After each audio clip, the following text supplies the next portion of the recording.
Bonjour et bienvenue sur les tutos de WiCiReport. Dans cette vidéo, nous allons voir comment et quand envoyer un SMS test.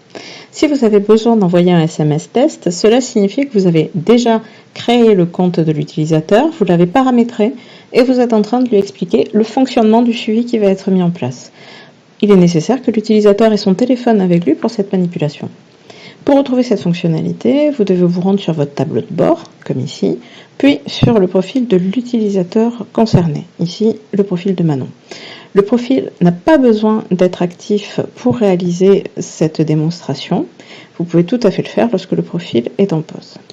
Je vais sur le profil et à gauche de l'écran, en descendant, vous retrouvez l'onglet « Envoyer une question test ».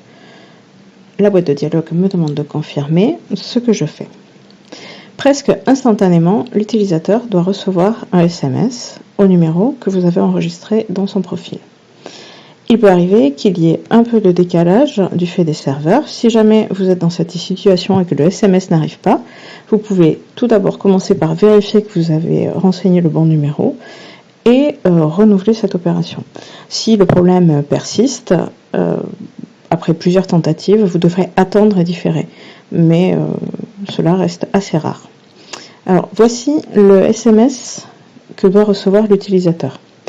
Le fait d'envoyer un SMS test permet deux actions essentielles. La première est d'inviter l'utilisateur à enregistrer dans son répertoire le numéro qui s'affiche. Donc ici 07 55 54 09 56.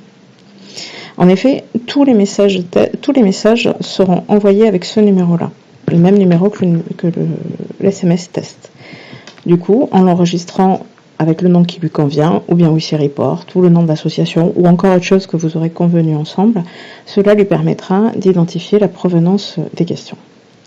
Ensuite, au moment de cette démonstration, en tant qu'accompagnant, vous pouvez l'inviter à répondre à cette question. Donc il s'agit d'une vraie question. Et en lui demandant de répondre, vous pouvez vérifier que la consigne est bien comprise. Par exemple, ici, admettons que je ne me sente pas bien et j'envoie 2 comme réponse.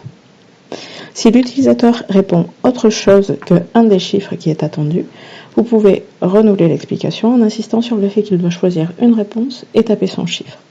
Comme je l'ai dit, vous pouvez renouveler l'envoi de SMS test aussi souvent que nécessaire. Les réponses n'ont pas d'impact sur le score de l'utilisateur.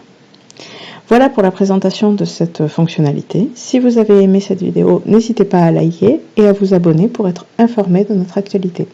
À bientôt!